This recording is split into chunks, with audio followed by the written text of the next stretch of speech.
You? Spawn.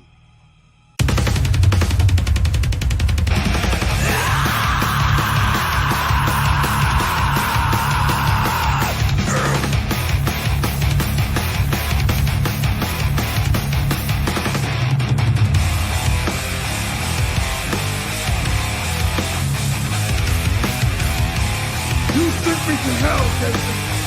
I'm here to return the favor. I feel betrayed, trapped in the grave. All alone, I rot in my own skin. So serious I say, a choking restraint. The perfect flame lays down in my own name. Girls rising. Girls rising.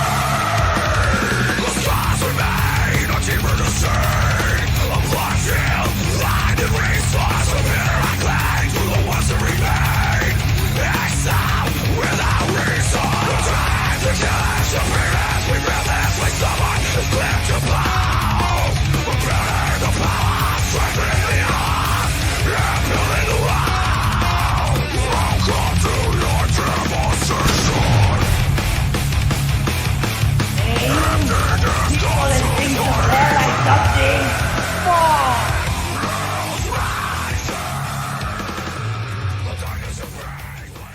All right, let's go. The Spawn review is live, episode 51. We're going to be looking at The Curse of Shirley Johnson, issue 3. There we go. Yes. 3. Thrice. Check this out, Sean. A new thing I just saw. Look at the comments on the screen. We can go I big. see it over my We head. can go medium. We can go Yeah. small. Yeah. We can go tall. We can go regular. We can go wide. Ooh. I like that. I think we'll go small, tall. Small, tall, because medium, big's too big. Big's too big. Let's go. Nah, I like that though. Yeah, Tall. read it. Nice. Yeah, I like regular. Regular's that. Yeah, no, it's cool. All right. Well, when it's just the two of us, we'll go small. And then I'll make it bigger when we get the screens on there.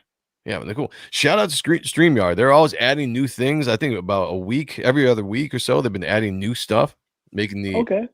I mean, it is expensive. I understand there's a few people have left StreamYard because it's an expensive platform. But I have to say, we've been doing this StreamYard now for 5 years. I am comfortable with it. I know it. Yes, it's expensive, but I wouldn't mind. I don't mind paying for comfort. Yeah. That's why we really appreciate the super chats, because it really helps us out on that end. It lightens the burden financially, and it plus we Yes. like money. Facts. Money, burden. Booze, bitches, booze and drugs, bitches. all Damn it! I forgot again. I need to get better on track. Where's the music? Where is the music? It's just I was like, something sounds odd here. Where is it at? I can't use this one. I got struck for it. Not struck, but I got hit for using an actual song. So we'll go with one that's provided. No, I uploaded the song and I was like, maybe I can get away with this because it's cool, So this is a song I was using for a second. And I was like, if we talk over it, I feel like we shouldn't be hit with anything. Mhm. A little Summer Breeze by Typo Negative. Oh, dude, Yeah. that's Can you hear it? raging. I can't hear it because of it. Oh shit. But It's I'm good, though. way It's- familiar with that. It's a mood setter, man. Yeah, that was awesome. Yeah. Absolutely love it. Absolutely love it. The first time I did this, they hit me, so I'll have to switch that off to something else. Let's do generic hard rock. Yeah. Or maybe let's do this. Yeah. Generic hard rock. Let's go. I like it. All right, say hi to the chat real quick. Rick Saylor was number 1 in the chat, number 1 in our hearts, my friend. That makes you You're number 1. Yes, you are. You're also the first member in the chat. Member of the chat, Rick Saylor.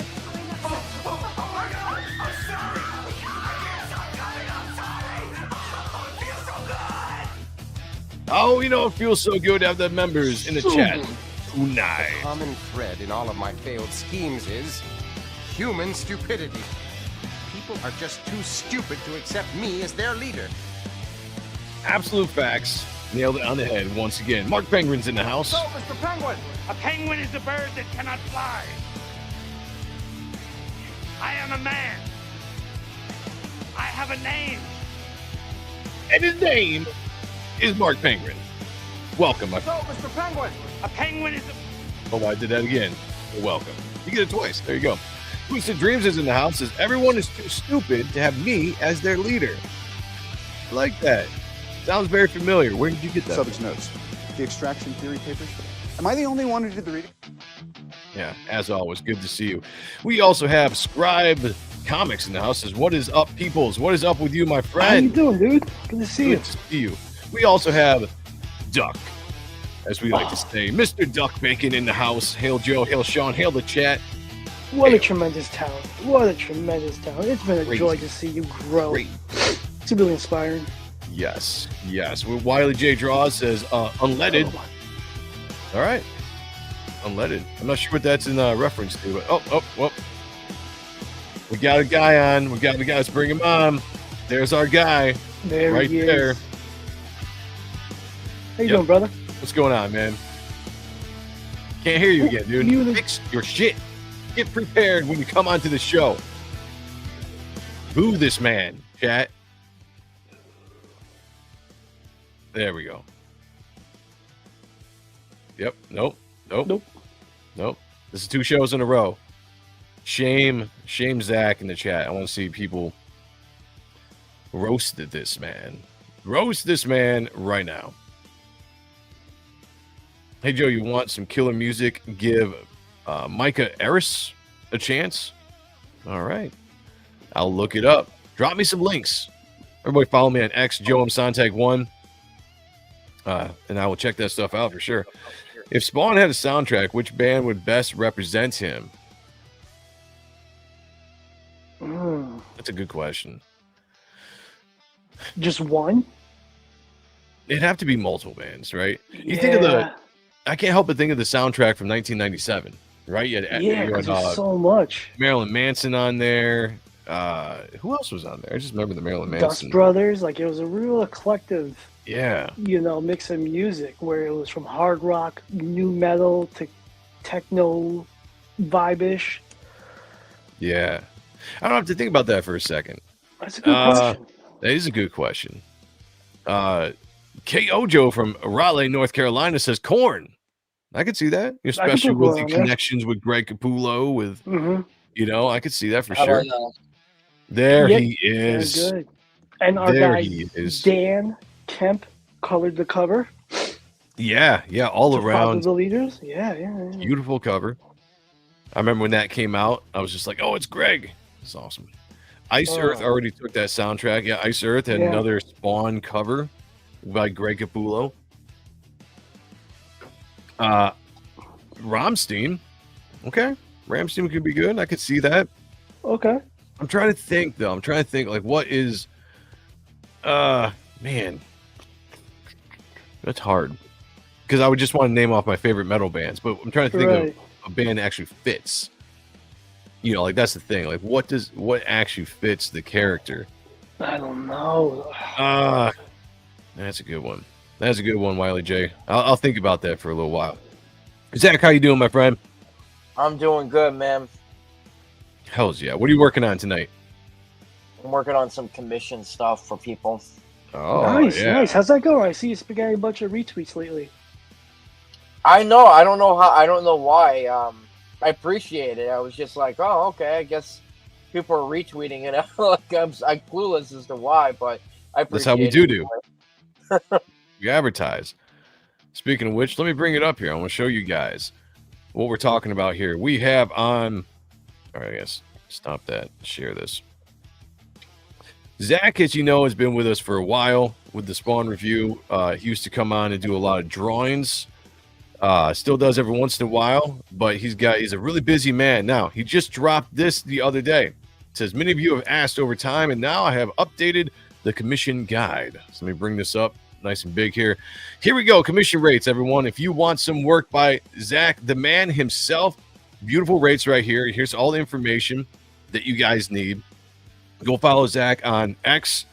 And if you want some work done, look at all this stuff. You got inks, you got pencils, you got colors, all of it. Great prices. Can't beat it. Beautiful stuff. Definitely. I highly, highly recommend you go out and check out Zach's work. Do it now. Do it. I appreciate it. Thanks. You're welcome. If I got any mods in the chat, please drop Zach's info in the chat for everybody out there. Appreciate you guys. We got Sheldon Martin in the house. What's going on, bro? He said, hey, fellas. Hey to you, and I got to give a shout out to Sheldon. I was drawing over on the Kings last night, and I did this piece that I had a lot of fun doing. Yeah, look at this Swamp Thing piece. And Mr. Sheldon Martin is the one that won this in the auction, and I'm excited that he did. Somebody from the chat that supports his channel, supports me, picked this beautiful piece up. I love it, almost to the point where I didn't want to part with this. Like when I was drawing it, I liked it that much. I was like, man, I kind of want to keep it for myself. But Sheldon came through. Shout out to you, Sheldon. I will get that out to you ASAP. Paulus Arch is in the house as well. What's up, Paulus? Good to see you, man. Thank you for being here. And also another shout out to Sheldon. My photo memories. Yes. From a few days ago. It came up of the Occult Descent book he sent me from last year, and I know he's working on number 2. I don't know how far, but hit him up. See if he has a copy of the first issue. It is awesome. It's beautiful. It's a fun story. It's beautiful. He's so talented. He's a I don't use the word unsung hero, but he's somebody to keep your eye on. If you see all like the stuff he does for our birthdays, like he's a tremendous talent. Great stuff. Did that Ronan Joe for me. He did what's the couple piece type look for me. Yeah. So hit him up if he has any copies. I hope he does. Awesome stuff. I can't wait for issue 2. And shout out to him. He's really inspiring. Yeah, absolutely. We gotta get him on the show one of these days. Yeah. One of these days. All right. Zach, I'm going to ask you a question, and I want the truth. Did you read Curse of Shirley Johnson, issue 3? I did. It's a book I did get. I got some things to say about it, but all in all, I like to say it's one of the better Spawn Universe books right now. Some of the stuff that I've read recently. So I think this book did really, really well. Kind of like we had some unanswered questions from issue 2 of Shirley Johnson, but issue 3 just kind of like, answers some of those, and then, kind of has a little bit more questions, but it's kind of gets you followed up, in tuned a little bit. So I'm good. I'm excited to talk about it. Yeah, no, I enjoyed this one because 2 weeks ago when we looked at issue 2, I had some criticism, friendly criticism, because I really enjoyed this book. So I had some friendly criticism. It wasn't my favorite follow-up to issue 1. Issue 2 I thought fell a little bit short of issue 1, but issue 3 came back, and I really enjoyed this, the expansion of the world and the story going forward. So we're going to dive into that right now. But Rick Saylor has an idea for the Spawn soundtrack. Devil Driver, great idea, and Cradle of Filth. I could see them both. Good call. Cradle of Filth. I'm not familiar with Devil Driver. Oh, really? Devil Driver, Cold Chamber? Yeah. Devil Driver is Dez, the singer for Cold Chamber. That was his other band that he started after Cold Chamber. Oh, no shit. It's more of a metal band than Cold Chamber was. A little bit more of like what were they? They were new metal kind of goth. I don't know what you would really describe it. Yeah, Devil Driver is Dez's band, and it's badass. We played with him actually back in the day. Oh, no shit. Yeah, back in 2011 at the at Harpo's in Detroit, we played with Devil Driver. It was a fun show. Nice. All right, let's jump into this, guys. Oh, do me a favor. Oh, shit. Actually, let me do this real quick. Do me a favor. Hit the like button. Subscribe to the channel if you haven't yet. Wherever you're watching, please share it out. Let people know we're live. Get in here. Let's have a good conversation about the Curse of Shirley Johnson 3. But I do want to update real quick on the leaderboard. I still have to move Christopher Bouchard up. But look, Christopher Bouchard has taken second place officially with 5 victories, creeping up on Rick Saylor. Look at that. See, there is hope. There is hope, everybody.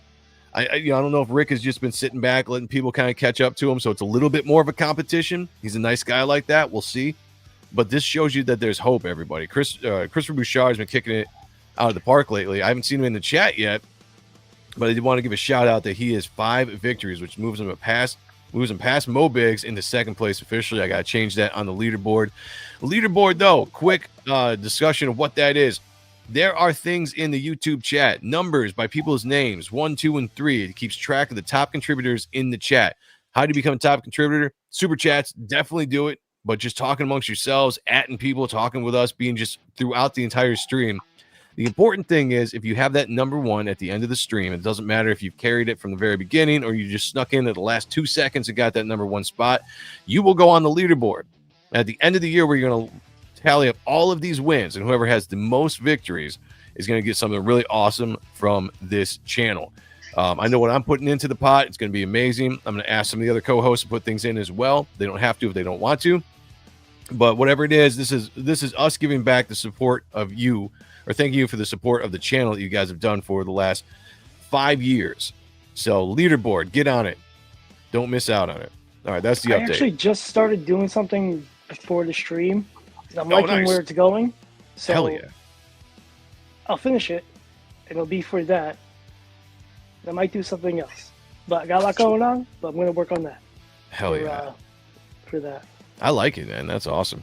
Paula starts dropping the link to Zach's X over there, everyone. So if you see if you like what you see, he does. I can't speak. If you like what he does on this show and you want a commission from him, please hit him up. Please hit him up. Let's do this. All right, Cursor Shirley Johnson, issue 3. We got a really fun cover. I can't remember what this character's name was called. I always forget, but it's a cool character. I like it. Kind of reminds me of. I like that. I think this is like Todd McFarlane's version of the what do you call them? Cherububs. Oh, cherubims. Yeah, the ones with the eyes all around. It's just eyes with wings. Yeah, I could see that. Kind of reminds me of the Pouch a little bit. You know? Yes. Except with eyes. I dig it though. Great cover. And one thing I do like about the Curse of Shirley Johnson is they have had some banger covers so far.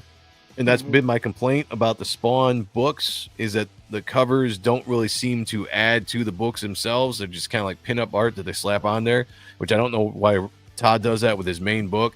But Curse of Shirley Johnson has some great covers from start to finish. And I even saw issue 5 that they put out as a teaser, and that looks awesome.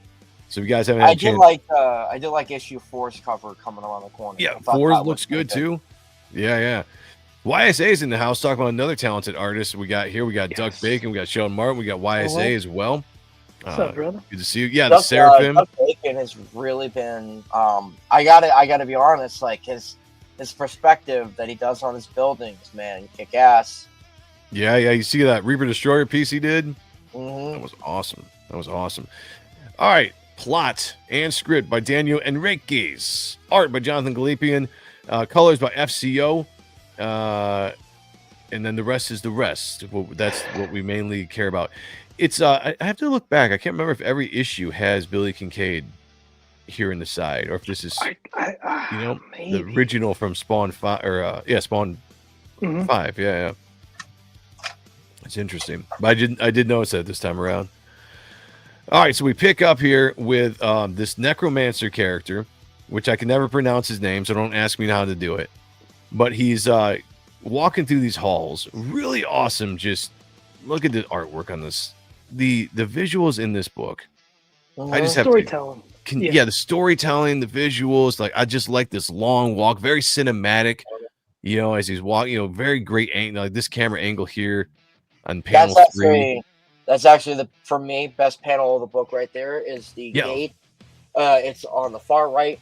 The gate's opening up, but it casts that shadow on the silhouette. Sometimes the silhouettes are always, in some ways, going to be the best panel than the rest of the other panels.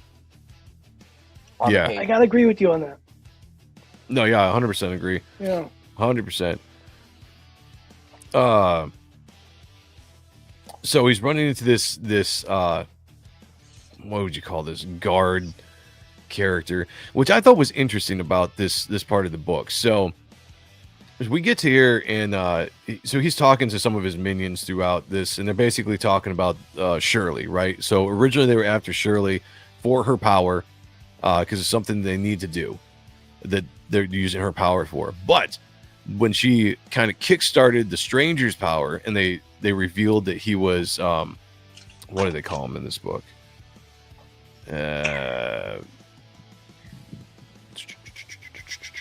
You guys know help. Thank you. I don't remember shit. Anyway, yeah, I forget his name too. I gotta be honest. Well, they recognize him when he unleashed his power in the last issue or 2 issues ago. They recognize that power as being something significant. So now they're kind of after him. They kind of shifted their purpose, and they're like, the girl is the conduit to start this power, but the power that we're really seeking now is this stranger. But they get into this guardian, and this is a really interesting. It's almost like he's a computer, because he's like unknown presence detected, override signature trace, initiating soul scan. It's kind of funny how he describes this guy. So he calls him Baleafion. What I don't know how you pronounce his name. He's the dark necromancer. Says status severed, corrupted, irredeemable, sync error, heaven, unresponsive. And so he's basically a guard that they say got ignited or reignited when Spawn did his what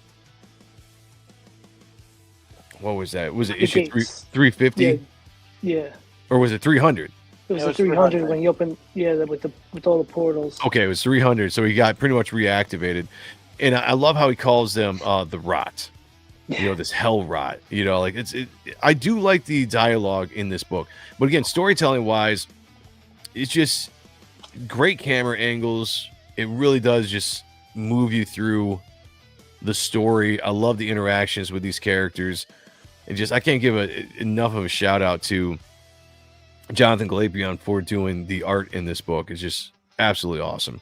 It says defensive mode, engaging in fail-safe protocol, no rot shall pass. And this guy's just like, hey, get out of here. I'm not dealing with you. And with his forearms. Actually, I kind of miss his demeanor. I like how he's just kind of like nonchalant about this shit. Yeah, because he knows, this dude's a badass. This necromancer. He's, we don't know fully too much about him just yet, but he's got a power set that, he's definitely confident in himself. So he just kind of takes this guy out real quick and says, why is that relic back online? This is kind of how they explain it. When Nyx's agent, here's what it is. When Nyx's agent, my lord, its rampage on Earth lit up the garden. Too many deaths, too fast. There was a rose blooming everywhere, enough to power God's warden back up. So that's what it was. It was because of Nyx's reckless attempt to invade heaven, but sent that kaiju onto Earth. So we're kind of going along here. This is probably the only book in Todd McFarlane Productions that kind of relates to Spawn in a way where you can understand it. Unlike King Spawn or some of those other titles are kind of you're just kind of wondering what the hell they have to do with anything. Well, Scorch isn't even caught up to that yet. Right. Well, that's another thing too. Like the timelines are way off, right? But Chris Shirley Johnson seems like it's going like right in modern time. It's sync with the Spawn book. So I like that. That makes me excited. Sheldon said it was funny. They wanted her alive, right? Then they said she can be killed now. Yeah, it's kind of funny they made that shift. In the storytelling, I would say, so this is the ongoing series, right? Originally, I thought it was a mini-series, but this is ongoing, isn't it? I believe so. No, I think it's a mini-series. Are you sure? Really? I'm pretty positive it's a mini-series. Okay, because I thought I saw Jonathan Glate or Daniel Reiki say it was an ongoing. Anyway, one of my complaints with this is they should have kept that mystery with Shirley Johnson just a few more issues, instead of shifting off it real quick. Because that whole big mystery at issue 1 was, why do they want Shirley? What are they going to do to her? In this book, they basically said that they've been spending decades basically tuning her, with all the torture and stuff to get her to the right spot to be able to have that power release. And now they just abandon her with a drop of the hat. That's my only gripe so much with the story so far, is I would have held that until like maybe 3 issues in, right? And then make that story shift, where after issue 1 it kind of felt a little fast. What are you guys thinking? Well, isn't isn't Spawn supposed to only be like 10 years or so? Like retrospect. Well, that's what Thomas. Long. Yeah, that's what Thomas Healy said. So decades, even though it's decades for us, the reader, the consumer. Yeah, it's really maybe a decade-ish. That's a good point. unless time's different in hell. Probably. So maybe it's been longer. I don't know. What do you think, Zach?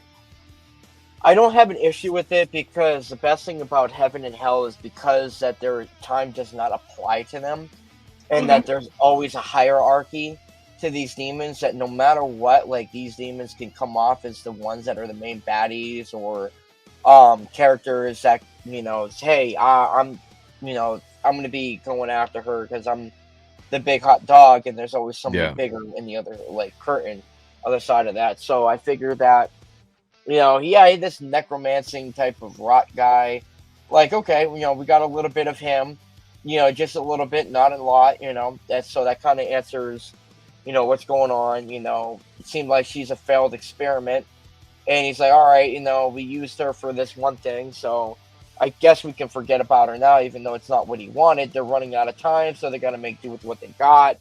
Yeah. So I honestly, I'm okay with it, like, because I don't think he's the main villain of it. I mean, we're gonna find out what's going on, like, bigger plans, what Hell's trying to do later on in this issue. So yeah, I mean, we'll keep pushing through.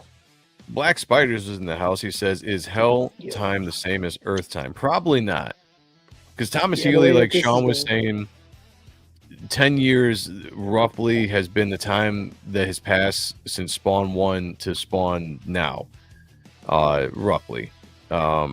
So who knows? In Hell time, Heaven time, or whatever, could be slower, could be faster. We don't know. So Necromancer comes in. He's like, "Where's the regular team?" He says, "Dead, my lord, crushed by Drekthal's tentacles in the siphoning chamber," which we're going to see that character here in a little bit. But this one character says, "If we start on the girl, we can." And he's like, "No." Necromancer's like, "No, she's no longer needed. But Master, we need her to power." Wrong. We need power, real power, not hers. Something you're clearly too ignorant to grasp. The ripple, it's the fabric of reality, breathing. At its peak, the veil between realms turns paper thin. She can pierce it alone, or she can't pierce it alone because she was never the weapon, only the spark to ignite the real one. And so that's what we're talking about in the last issue. She's just the spark to ignite the stranger. The stranger is the one with the real power.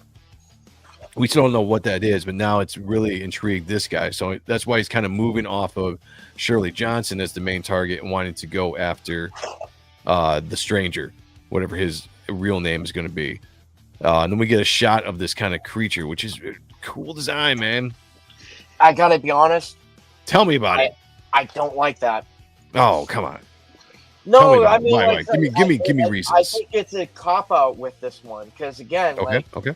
So we have the Hell over Earth, this storyline, Hell Half Fury, whatever. Yeah. This story that was prepping up. Nyx's plan was to go ahead and fuck shit up, and she was just trying to get, Spawn's necroplasm to ignite, right? Because again, he was just the spark to, like, fuel that thing up.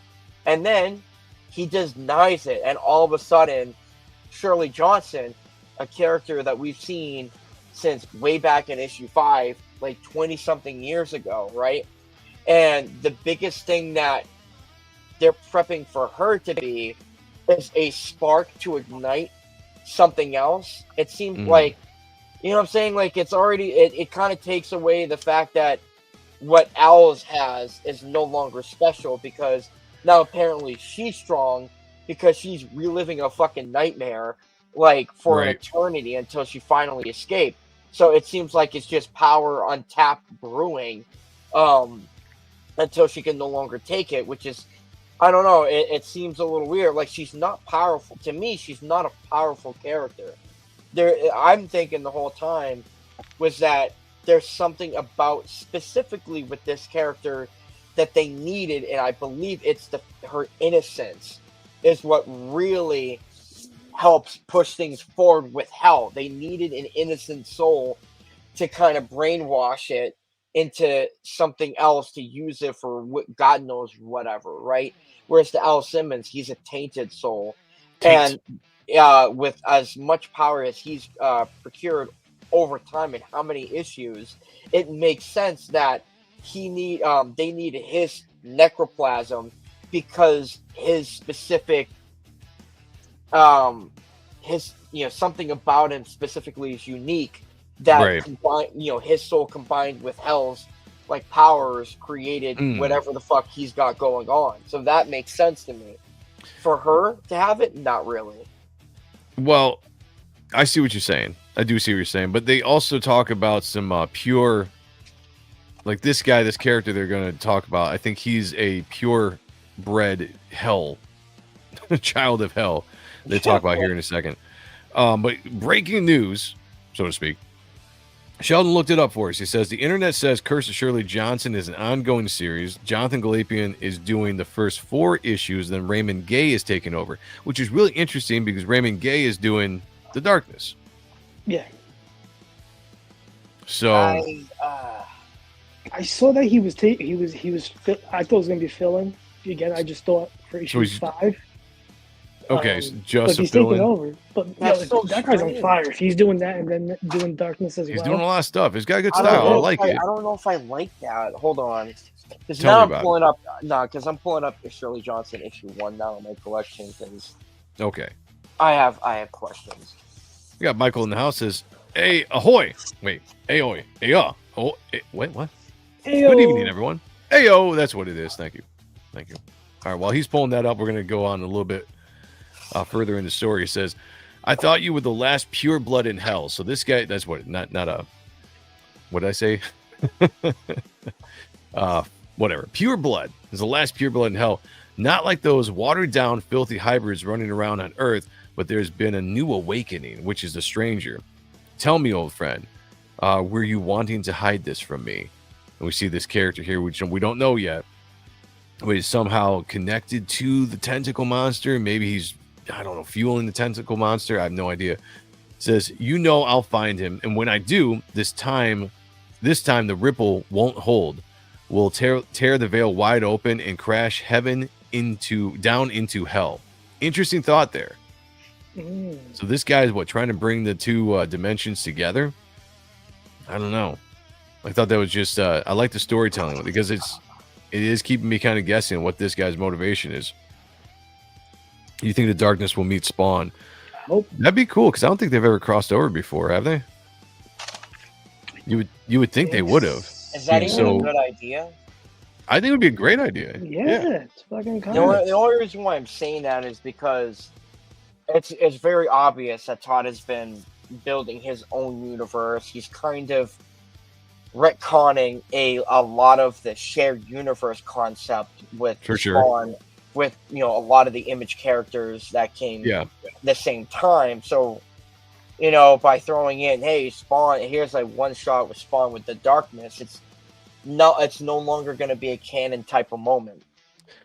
I would say maybe have Spawn in the Darkness more so than the Darkness in Spawn, because the Darkness I don't think would fit into the story, the overarching storytelling in the Spawn universe. But you could have the character of Spawn pop up in the Darkness.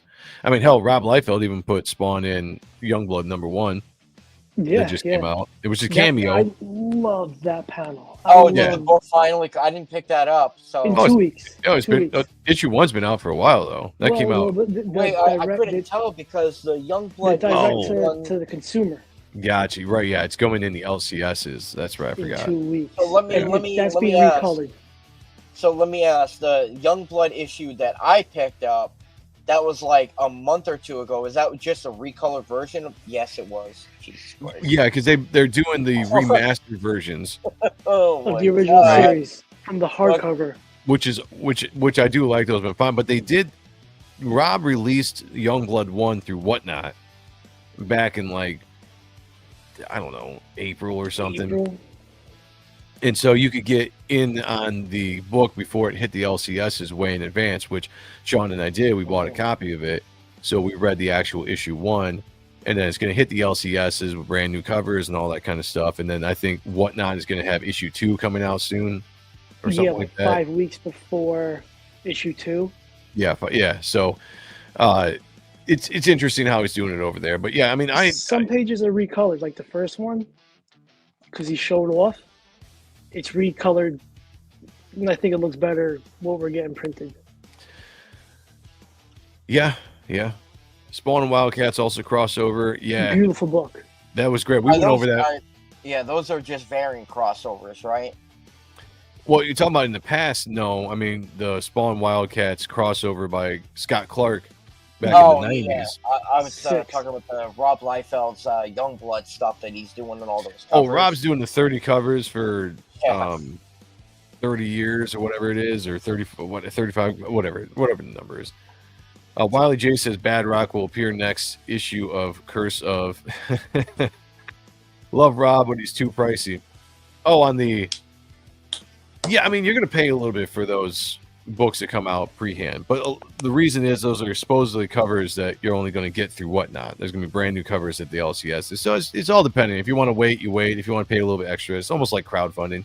Rob knows what he's doing. It's like what we did with the Slack Nardinos campaigns to a degree. Yeah, pretty much. I can't help but think that this is like, it's not productive for the local comic shops because, yeah, you can get an exclusive thing like somewhere else, but how are these things helping the local comic stores? Because they're still going out of business. No, it's probably not.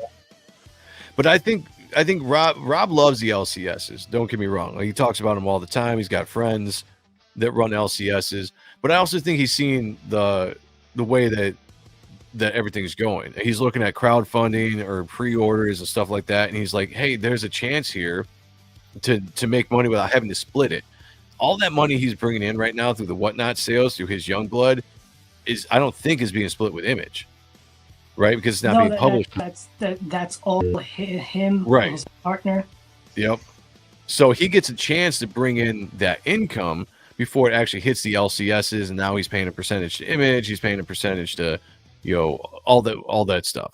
So I think it's actually pretty brilliant. So I mean, yeah, it might not be helping the LCSs out, but look at the landscape of where we're going with crowdfunding and all this stuff. I think it's actually a great idea for big name creators to do stuff like that, to get exclusives out there and put out whatever. He puts out freaking 20 covers or whatever if he wants, just different versions of the book, all these specialty collector's editions that are low print run before it actually hits the LCS. I don't know. I like it. I think it's a good idea. All right, getting back to Curse of Shirley Johnson, issue 3, we get to this beautiful double-page spread. We see this monster with a city on his back. It's pretty badass, I got to say. We see these portals opening, and if you remember the last issue, Shirley Johnson, the Stranger, Simon, the two-headed kids all jumped through this portal after fighting the Spider Lady character, and after the Stranger went crazy and tried to split Shirley Johnson in half. In the meantime, Simon jumped in front of that swing of the sword and took most of the brunt of the impact to him. So we catch up with these characters as they're coming through this portal, and they start to have a discussion here where Shirley Johnson is kind of wondering, why did the Stranger try to kill me? This is my friend. This is my bodyguard. And she's trying to get some answers out of him. In the meantime, none of these characters want this guy to be around her. Like, they understand what Shirley Johnson is, or at least they say they do as far as Simon goes. And they don't want the Stranger being anywhere near her because of a sense of danger. But she doesn't listen to anybody. That's something about this character. She's not a big authority kind of person, right? And even the Stranger said it. He's like, I told you to run, but you didn't listen. Go ahead, Zach. I have an issue with that too. Tell me about it. Let's go. Air it all out, man. That's what we're here for. No, she's like an escapee from her own hell, right? And like, this guy just like did one thing to kind of save her in just a brief moment in the first issue, and they kind of meet up, but like there's nothing that he did that kind of really solidified her to kind of be like, no matter what, I'm still gonna be with him. Like, whatever, like, you guys are just fucking bullies, and I'm trying to, and like, even regardless, yes, because this is comics, and we're just kind of like, trying to, take the ladder on it, but at the same time, I don't see why she's so strung up on defending this guy. Like, he already tried to kill her. That, like, for her in her aspect, because she's been constantly killed over and over and over again, I feel like that would be like a triggering moment, like, you tried to kill me, like, for her to kind of keep her distance. And maybe because the guy saw something unique in her, in the first issue, then he would be the one to go ahead and be like, no, I want to go ahead and try to, help you out. Like, I apologize for whatever. I wasn't in control of my own actions, yada, yada, yada, but I promise I will do my best. But it's not that way. Because she's a child. And it's kind of like maybe she doesn't see him as a father figure, but like at the time when he first helped him out, like kind of she can't see the demon that he is. It's like, sorry, honey, I'll never do it again, but he's gonna do it again anyway. Yeah, I both of you guys have a great point there. I think looking at her character, she spent however long on a daily basis being tortured and killed by Billy Kincaid, or having to live through that experience again and again in this hell setting. That I think once she escaped, the first person that kind of befriended her, it's almost like a lost child, right? If you're a lost kid and the first adult you find that's actually nice to you and wants to protect you, there's an attachment there right off the bat, right? Because you sense that protection. Now she goes to this point where he freaks out and tries to kill her. I get that, but she's such a strong-willed character, I think, that she wants to figure out why that is, because she senses, and she even says, like, I don't know if she says she senses the good in him or whatever it is, like that might be, I might be reading into that, but she probably senses something about him that she needs, that she likes, that she's attached to him. So it makes sense to me why she wants to be so loyal to this guy. When you're in this new world, the first time you get out, you run into all these monsters and you run into this guy, and the first thing he does is protect you, and then it's like, boom, this attachment. So Michael says, how would Brett Booth do on The Darkness? Do you think his figure work would detract from The Darkness aesthetically? No. Yeah, I think it would be amazing. He already did it like in the early 2000s. Yeah. I think he figured a way how to make his hatching work, depending on the inker, whether it be Sal or Delso. They get gritty. I think it'd be awesome. Michael also says could be a trauma bond moment for her. That's what I'm thinking too, Michael. Yeah. And that makes sense to me, right? That makes a lot of sense. All right, hold the phones, everybody. Hold the phone. Let me I gotta pause this. I gotta bring the volume up. I give a shout out here. There's a super chat, motherfucker. Yeah. Mr. Christopher Bouchard, who I just said, if you guys missed at the beginning of the show, has 5 victories now, creeping up on Mr. Rick Saylor. And so he's trying again. I love this. $10 from Christopher Bouchard. Welcome, my friend. Says, what's up, Joe, Sean, and Zach? What's up with you, my friend? Thank you for the $10. That ain't cheap. Very generous. We appreciate you so much. We're going to do a classic. Dr. Fishy! No! Sir, let's go. We also have Pizza in the house. Good to see you, man. What's up, Pizza? Wiley J says, is it considered wrong to crowdfund a comic and later have it print on demand? I'm just curious about how all this crowdfunding etiquette works. No, I think if you are honest about what you were doing, but here's the thing. So if you crowdfund the book, you're making a special for the people that are buying it pre-hand, spending a little bit more money for it, right? You're getting covers that aren't going to be in the stores, to my knowledge. To my knowledge, there's going to be brand new covers for Youngblood when it hits the LCSs. So you are buying collector edition of this book, low print run, right? So for the collector's market, regardless if you want to say it's going to appreciate or not, for the collector's market, that's important because this is a low print run, So I don't think it's bad at all. What you don't want to do is crowdfund something and then put the exact same thing in the LCS where it's no longer special and just mass print that, right? So you want to make a little bit of difference there between the two, but I think it's fine. Yeah, like whether you do like hard stock at first, like thicker paper, better paper for the crowdfund, then you kind of dummy it down, cheaper version, LCS. Yeah. Well, that's how we've always kind of seen it, like going into the game, and we were kind of told. So and you gotta do what's best for you. Wouldn't it also help too? Let's say if the artist who made that book kind of like, they did it through crowdfunding, but then, company kind of picked them up and they reproduced that book under them. And now they're re-releasing it to a higher audience. So kind of like, at that point, that's, the creative team or the creator finally got the opportunity to get a wider reach on that, which is kind of like what we do at the end of the day. So, you know, more power to him, kind of thing. Yeah. Yep. Yeah. Sheldon Martin said also these guys are in hell. I'm assuming they are not really known for their upstanding morals and admitting their mistakes. Yeah, it's another way to put it. Yeah. Yeah, I never make mistakes, so I'm always right. Yeah, that's right. Exactly. Black Spider says, just saying, have you seen Dairy? There is some sick stuff in there. I did. That's a whole other conversation. I gotta rewatch it. Yeah. I liked it though. I liked it so far. Into it. All right, so they say, everyone's basically judging this guy. All these people are, and then even Simon here says enough. We were waiting for Vox, which Vox is going to pop up and badass character, and the children as planned. Once they're back, we head for the carrier, or the carrier, and we go without you, stranger. The Lord may forgive you, but I will not walk away. So they're trying to get this character to go. Except Shirley Johnson's like, hell no, you're sticking around. You saved me. You know, we have a bond, which I'm fine with. Zach's a hater. It's all good. No, I'm just kidding. Love you, Zach. And he said, I also nearly cut you in half, came within a heartbeat of ending you. And she's like, but you didn't. This isn't a joke, kid. You should just leave. And she's basically demanding the truth. She's like, what happened? You said you killed everybody. Tell me the truth. He said, fair enough.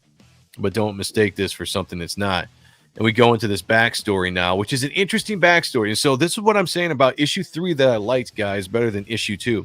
We actually get some expansion of the story, some information on these characters. And that was what I thought dropped the ball with issue 2, is we didn't get that with issue 2. It's still a little bit too much mystery. So I would like to have had this in issue 2, honestly, instead of issue 3. But we're here, and he tells a story of him and his brother, who basically, well, let me read this for you. He says, I don't even know how you found the village that was home. They took us in. They were, when we were just kids, fed us, hid us, kept us alive. Everyone knew we were dangerous, yet they built wards to keep us safe. Guess the joke was on them. Death came from within. He tore through people like they were nothing. It was a screaming that woke me up. Something got into him, a demon, a curse, something worse. He was smiling the entire time. When I looked into his eyes, it wasn't him. My brother was gone. I tried to stop him. He was too far gone. Every swing, more blood, bodies just hitting the floor, hitting the ground. I couldn't keep up. Started losing control. Then no screams, no pain, just power. My mind went blank. So essentially, whoever these characters are, they were brought in by this village here in hell, which he was talking about when we saw him in issue 1, when all the bodies, he was burying all those bodies, remember? And he's like, these were my people, they're all dead. Essentially, it's because his brother went crazy and slaughtered them all. And I don't know who this character is. I'm sure we're going to run into him, but he looks pretty much badass. So I'm digging this. I'm digging the backstory in this character so far. Just a little bit here, but what are you guys thinking? Kind of like a Cain and Abel to a degree. A king what? Cain and Abel. Oh, Cain and Abel. Okay. I can see that. He said, yeah, but we got the killer fight scene in some Spidey titty in issue 2, though. That is true. You can't discount the Spidey titty. The spider titty. For sure.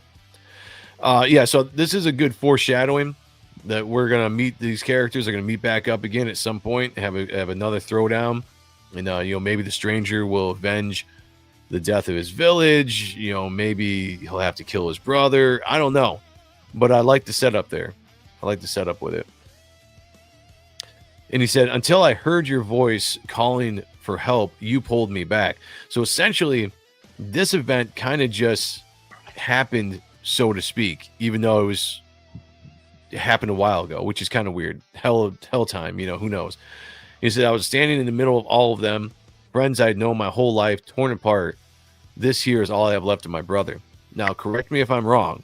Is this not a Spawn patch? Spawn skull? It like a looks symbiote? Very familiar, but there's more of a... If you see in the middle panel, there's things on it that I'm not familiar with. Right. Normally it's Like just some wing, like a circle. wing or something. Yeah. Yeah. But the lore that they're trying to tap into with this book is fun because they're bringing in stuff from the Spawn universe, as we're going to see the character of Vox here in a second. But it's like, how does this all tie in? Is this character a Spawn, some kind of warrior like? But he hates Spawns. We know that from the past couple issues. Does he hate Spawns because his brother is a Spawn? Right, and this is all he has left of his brother, and it's a skull that's very reminiscent of the skulls that you see on Spawn's costume. I don't know, just asking questions. I can understand him. My brother did. I can understand him. Okay, I can understand him. My brother did the same thing. Wait a minute, your brother killed an entire village? That's crazy. I hope that didn't happen. That's something to brag about. Yeah. Cain and Abel, classic reasons why you should eat enough and get more sleep. Yeah, it's true. Very true. Says his body wasn't there when I buried the rest of them. So his brother is still out there. So here, Zach, this is what I'm going to say about the two characters. They're building a relationship between, the wolf and cub, right? It's essentially what this kind of story is. It's a wolf and cub kind of story. And they're building the relationship between the two. And she said, "I'm so sorry, but you tried," And as she's holding his hand. And Simon says, "This changes nothing. You might not be all evil, but you and death walk hand in hand." And it's kind of funny that they're holding hands symbolically, right? In this moment. I got to imagine that is on purpose for storytelling. You and death walk hand in hand, and she's holding his hand right there. I don't know.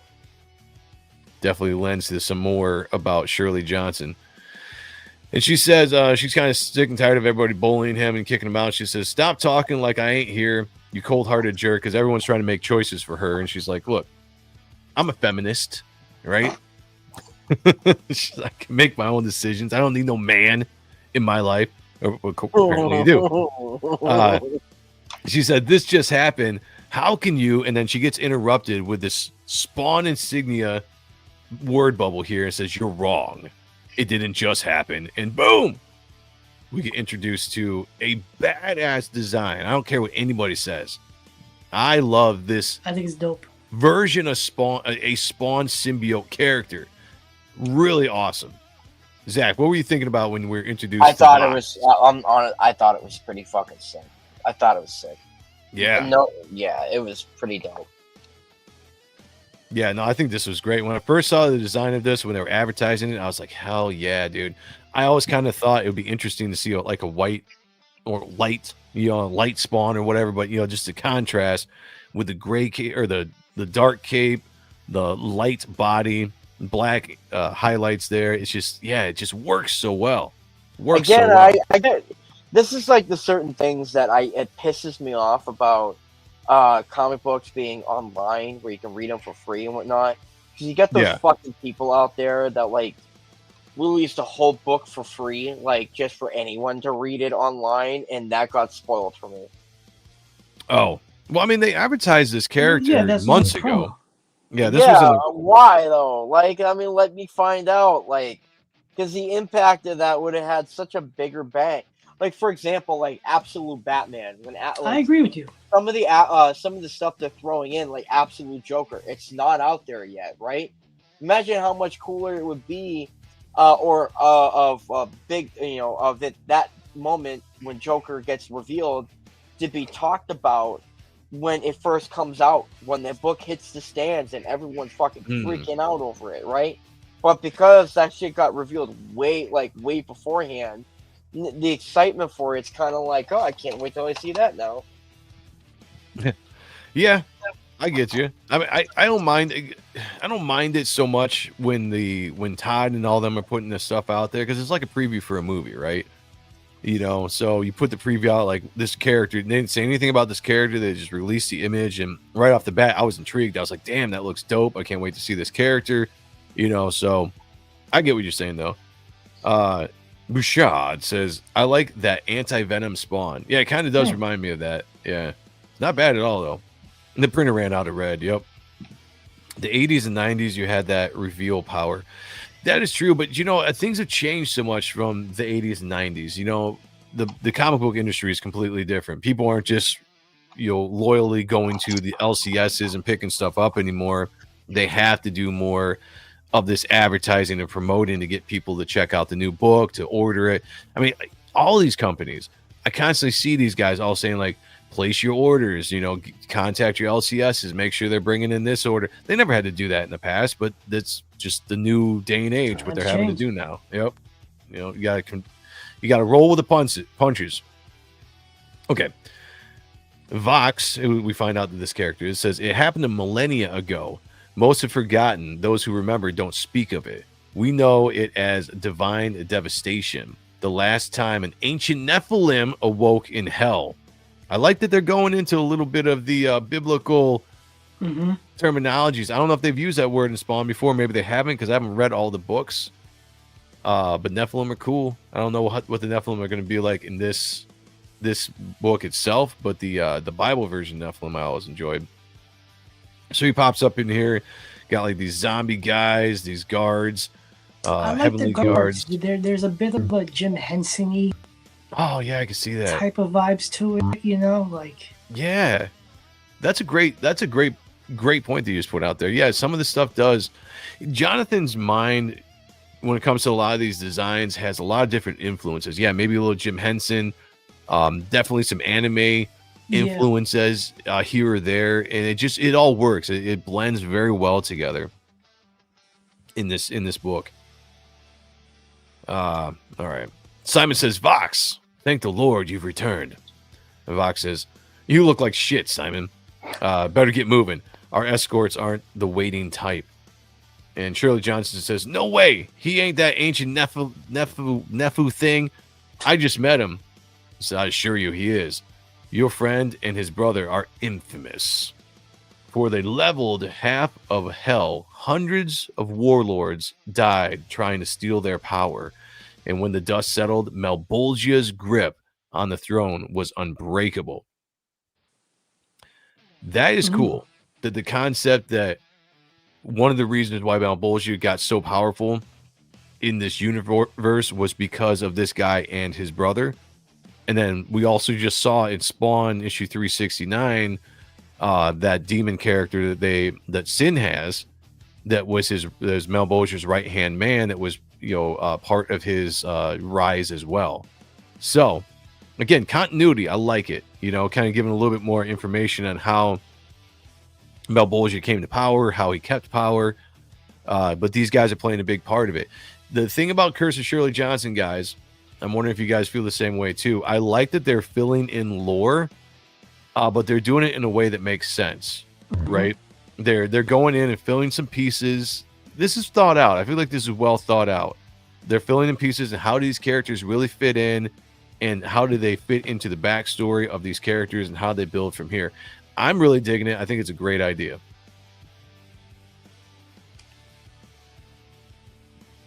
There should never be silence when I stop talking. I'm thinking, because like, again, so when I was saying before, where I thought bringing Malbolgia back is a fucking cop out. It's like Emperor Palpatine in that new Star Wars sequel crap that they were doing. This one was a great touch to mention Malbolgia as a link up to how serious these two guys have really screwed up when back in the day when they the only thing that I'm still trying to figure out is that if these two are basically Nephilims, and we can there's some theories like, oh, you got the Cain and Abel theory thing going on. It's still not enough for me to kind of be like, because there's been other Nephilims, right? What makes them these two specifically so important? And I think that that's I think mystery. Sean kind of hit the nose on the head.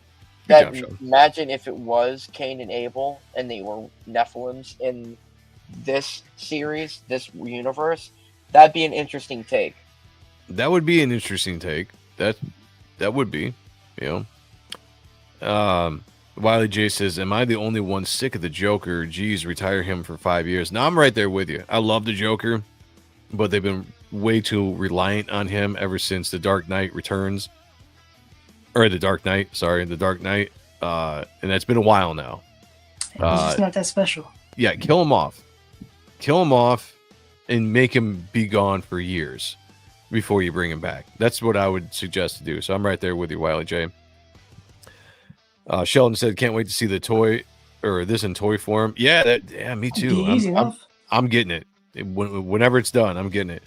Ooh. Michael said, "Comic book industry is different. My hair is more gray. Some of us don't have hair Mine is more gone. anymore. They had enough of them Nephilims." Okay, so the guy says, "I don't believe you. None of it. Never trust you spawns. Not the regular kind, not whatever kinds you are." So I like that they're acknowledging this is a completely different spawn, which hopefully we'll get to see. Like, why is he this? Is he a heavenly spawn? Ooh. Does he have like heaven's power? Is that why he's pretty much the opposite of the spawns? He's light. I don't know. I'm interested to see what's going to be Or going is he forward. evil? So ambionous. It's not a word. Ambious. So bright. Right, I got you. Yeah. So the threat is clear, stranger. The same force that fed the girl is what delivered you. Al Simmons' necroplasm time rip. All of us have gotten tangled in this web, whether we see it or not. So I like that they're bringing it all together. This still goes back to issue 300 or 301, whatever issue that was. I think when Al did the whole big necroplasm bukkake. Mm-hmm. And she goes, "I'm so sick of you weirdos, I'm so sick and tired of all you weirdos showing up, acting like you somehow know me, like I'm supposed to, understand a single goddamn word out of your mouths." That's what I figured she sounds Notice like. how she's talking too. Yeah, she's she's no very, longer talking like a little girl. She's talking like a teenager, like a very that's a good young point. preteen. Thank you for bringing that up, Zach, because we talked about that, right? In two episodes ago, where she seems like she's grown a little bit. Mm-hmm. After issue 2, like she grew up a little bit. She's not like that little girl. Yeah, she's even kind of drawn a little bit more mature. Yeah, a little bit more mature in this book. So maybe at some point, go ahead. I think time is moving faster for her. I think because again, she's been in that loop, that constant loop. So I think she's stuck in a time loop as well with that repetitive nightmare. So I think her age is now starting to catch up with her. Interesting. Yeah, I can see that. So maybe she'll get to like an actual woman. I think she'll be like 17, 18 by something like that. If this is correct, and Al Simmons has been spawned for 10 years, and now it happened within her first year. She'll be like 18. I think we're looking right around that age. Yeah, that's a great point. I like that. If that's the case, if that's where they're going, cool concept. Shout out to them. So anyway, these guys, these Tweedledee and Tweedledum kind of characters healed Simon. Somehow they got power to do that. He's basically like, "Thank you, by the way, for mending me again, boys. I'll take the eye back." And then Vox is like, "You done talking, or maybe you've lost sight of the danger we're in, Simon." And this is where he kind of talks about this. He says, "How much we risk getting the Elder's Guard to protect us."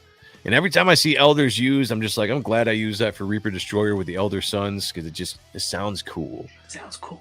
And he's like, so now, before, and all of a sudden, boom, we're going to get the big reveal. We all remember the last issue, how that ended, and all of a sudden, this badass shows up, ready to go, and he says, "Let's go, Swordman, show me your power." And so he's talking to the stranger there. And so now next issue, we're going to have this big throwdown with this eye guy.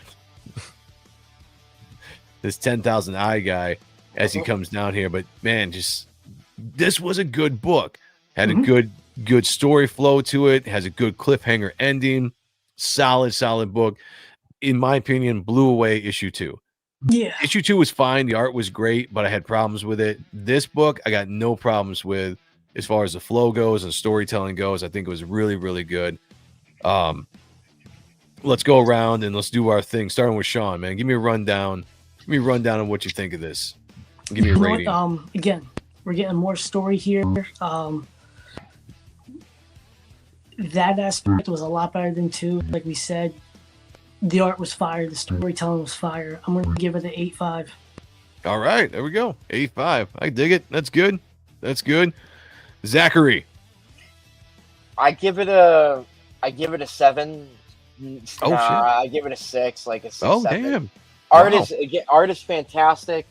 I love that they're answering some questions that we got. Again, the problem that I have, they are linking things, but the problem that I have is some of the inconsistencies that these Spawn titles are doing, and there's just some of it's poking out more obvious to me than how I was looking at it beforehand. And then another one really starts to annoy me a little bit. Talk about it.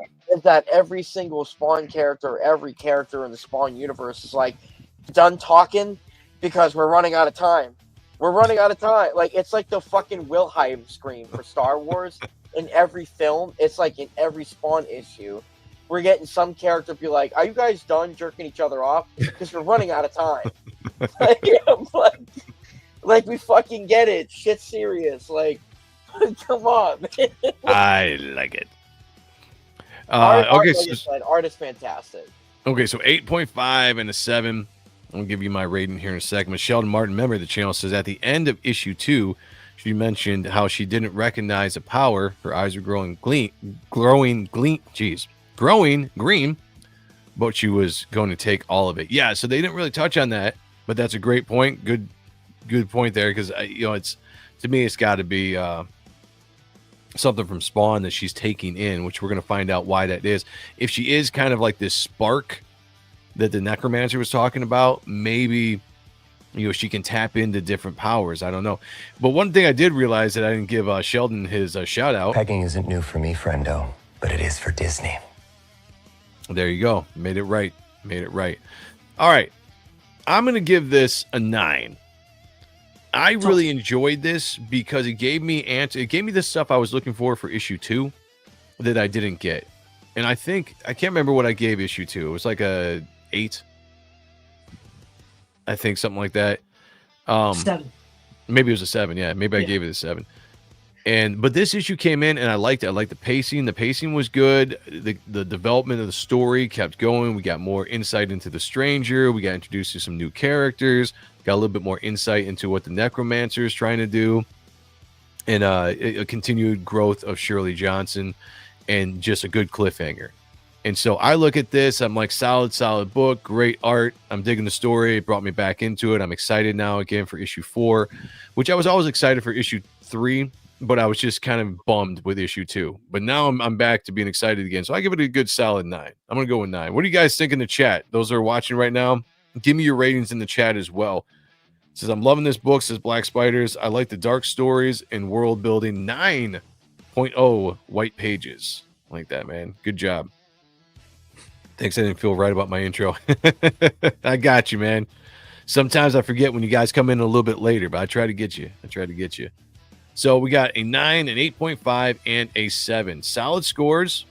A little bit low there on Zach's point of view, but I dig it. I understand where he's coming from. Are you guys interested and looking forward to see where this is going in issue 4? Yeah, I'm more excited. Like, I just read this, like, right before we went on. And because of issue 2, like, I was, I literally put it off to the end to read it. Because normally I would have been like, if 2 was as good as this, I would have read it immediately. Right. So I look at it this way, right? These books, like, I don't think people realize how important characters like Spawn are, is to the comic book industry. Is you got these mainstream comics, and mainstream comics are going to have a major up or a major down. It's always a big incline or a decline. Indie comics have been steadily inclining to bring readers who are annoyed and irritated from business practices that keep us away. Whether it's the pricing of the books to the stupid variant covers to all these different stupid tactics that end up costing us or costing the fan base from trying to be patient with them. And when you get Spawn, where Todd comes in, he's bringing Spawn as an open universe where all these things are coming out. Yeah. And it's been kicking ass. We want to see that keep going at the pace that it is, because characters like Spawn is going to help carry the comic book industry forward and help maintain it even through its roughest patches. Which is why, for me, I'm critical with the numbers that I'm giving, even more so now, because I'm starting to see this pattern that I don't want to see in the series for all these titles, to kind of like break that from potentially being a constant thing, so we can get better stories. I feel you, man. You make a really good argument. You really do. Yeah. I'm never going to argue with any of you guys' numbers that you give a book, because that's what we're here for. We split opinions on a lot of things. We look at things differently. What we like out of books might be a little bit different, whatever. But that's a great point. Very well said, Zach. Very well said. Before we get out of here, everybody, you know it. You love it. We're going to do a little bit of shilling here. We have projects here. We got Type 1 by Sean Ahrendt here. We are trying to get this Indiegogo campaign up to 10K if we can. Book's already all the way drawn, and now it's being colored. Sean, take it away. Yeah, so Dan's going to have the book finished on the 5th now, and then we'll go over pages, just kind of, do some fixes and adjustments as we're going. But look, if you like the books that we do, that we talk about, you're going to love Type 1. Action adventure story. Certain elements seem to be kind of tied Nephilim-ish with what the Anunnaki are and were, and how they formed the Stride, which are the armors. But we'll learn a bit more about them in the book. So, book's fun. It's awesome. I'm really proud of what I've created, and I can't wait to start issue 2. Pretty far along on the writing plot of issue 2. I'm going to start drawing that in the beginning of the year once we fulfill issue 1. But yeah, man, we're almost there. I know it's taking a long time. I apologize on myself and my team, but we're going to get there. I'm giving you a quality product. I'm not shitting it out. Team's not shitting out their stuff, so we're getting there. Hopefully by close to the end of the year, we'll have it in hand to ship it out to you and get it to you. But get the covers, get all the covers, donate the book to 2 kids with juvenile diabetes. Yeah. We'll send you a metal card by Jeff Muth and duct tape colored by Duct Tape. But we'll fix everything. There's a lot going on in the personal life, but it's gonna be worth it. It's gonna be worth it. Yeah, for sure. Jump on that, guys. Links are down below for that. Back that if you can. Zach, you got anything you want to talk about? Anything you want to shout out, tease, or what do you got going on? So, for everyone listening in, I'm working on a project that I cannot announce quite yet. What is it? Specifically what I'm doing with particular people. But With once it gets announced, it's going to be something I'm super, super excited about, and we'll be promoting constantly when that day comes. It will be soon. We're probably looking within the next few months before the announcement gets made. I have been working really hard on trying to get this story taken care of, rewritten, restructured, so that way moving forward, this character in this world is a lot better of a story than how it was beforehand. Like I said, can't reveal too much, but I am excited to drop the news on that pretty soon. I got some pieces of art to start promoting it when that time comes, but in the meantime, just kind of hang back and it will come. Hell yeah. That's what I love it. Yeah, it's like that's what she said. That's what she said. Everybody go sign up for Reaper Destroyer issue 2. Now I am pushing this back to 2026. Currently, just to get past the holiday season. and give us more time to kind of work on the stuff that we can work on to get this book out. But we have awesome variant cover by Oliver Isabedra, colored by Dave Kemp. It looks absolutely beautiful. This might be one of my favorite covers so far. And we also have the Brett motherfucking Booth cover. So just keep that in mind.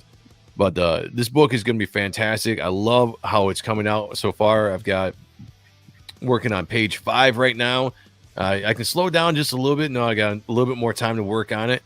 But my team is putting in some excellent work. Marlo Aquiza is doing the inks on this, knocking it out of the park. We also have Dave Kemp doing some beautiful colors on this as well. But this issue is, like I said before, it's like Empire Strikes Back meets Alice in Wonderland. It's going to be a very fun, trippy ride through this place we call the Veiled Dimension. It's basically after Apophis has been revealed as the entity tormenting Matt. Matt finds himself trapped in a foreign land known as the Veiled Dimension. New villains, new allies. We're going to learn a little bit more about Matt and who he is. Possibly, I don't know. Tune in. We're going to find out. But sign up for that, or I guess sign-ups are gone on Indiegogo. Follow it, I guess, is what you do now with the project. Disclaimer out there. I'll just say, I do not know if I'm going to have this project on Indiegogo next year. Indiegogo has got to figure out a bunch of stuff that's going on right now that is annoying me. Case in point, I got to put out an update for everybody that backed the Second Chance campaign. It's been 2 weeks since I closed that campaign. I don't have any information on when they're releasing my funds. I also don't have the information on all my backers as far as like shipping addresses and all that stuff. I've been in contact, emailing back and forth with the Indiegogo representatives to hopefully they work that stuff out. But I'm less than thrilled with the new rollout of the new Indiegogo. So I'm going to see if they figure out all of these glitches by the time I'm going to launch this campaign. If not, I just might do it on my own site and just say, screw all this stuff. I'm not messing around with Indiegogo. We're going to take it right to superiorpresscomics.com and go from there. Speaking of superiorpresscomics.com, if you have not been there, you are definitely missing out. Go check this out. This is my website right here. You can also link to issue 2 to sign up for it. But here you can get back issues, low print runs of Dale Keown's cover, my cover, the black and white edition, the ash cans that we put out a couple years ago. I've got, I think, 10 left of the gold and like 11 left of the silver. These are low print runs, collectibles, never printed again. Original art if you want to grab original art. But we also have t-shirts, we have coffee cups, we have phone cases, more stuff I'm going to add to the campaign as we go. If you want commissions, you can come right here. You can click on commissions. You can buy a commission right now. You can break up your payments if it's too expensive for the moment. Original art, sketches, all that kind of stuff. SuperiorPressComics.com. I actually need to add the link to our description below. But check that out. But there's a chance that this is where I'm going to be launching Reaper Destroyer issue 2 in the early next year. So we'll find out as we go. Take a look at the chat real quick. Where's everybody at? Let me see the top fans. Christopher Bouchard is a number 1. Looks like he might get his 6th victory, creeping up on Rick Saylor. It's starting to become an actual competition now. So shout out to you guys. Shout out to the chat.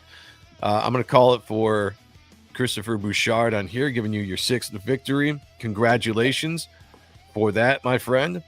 Thank you, Black Spiders. Good to see you guys. Thank you, Sheldon, for dropping that, dropping the Type 1 as well, for dropping Zach's X. If you guys want a commission, please, by all means, go and get a commission by Zach. You guys are not going to be disappointed. I guarantee it. All right, we are going to get out of here, everybody. Thank you so much for joining us tonight. Be back here tomorrow night for a special Wednesday Otten stuff. We have Billy Tucci coming on talking about Rand, Revenge of the Warrior, and some other stuff as well. We're looking forward to talking to Billy. It's been a second since we've had him on Otten stuff.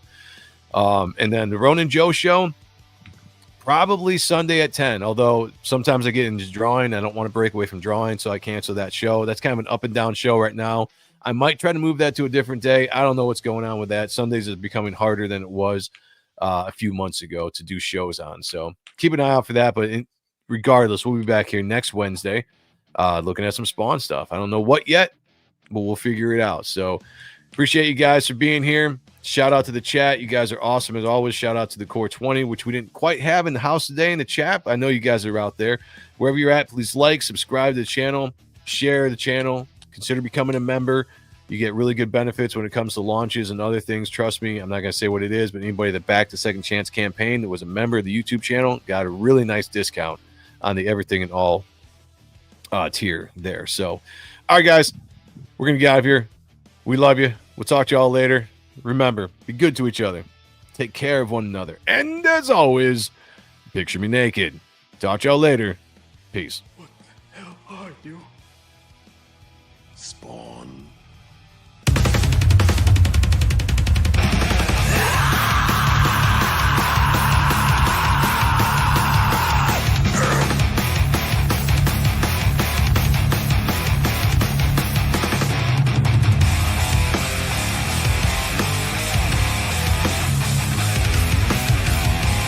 You sent me to hell, Jason. I'm here to return the favor. I've been trapped in the grave.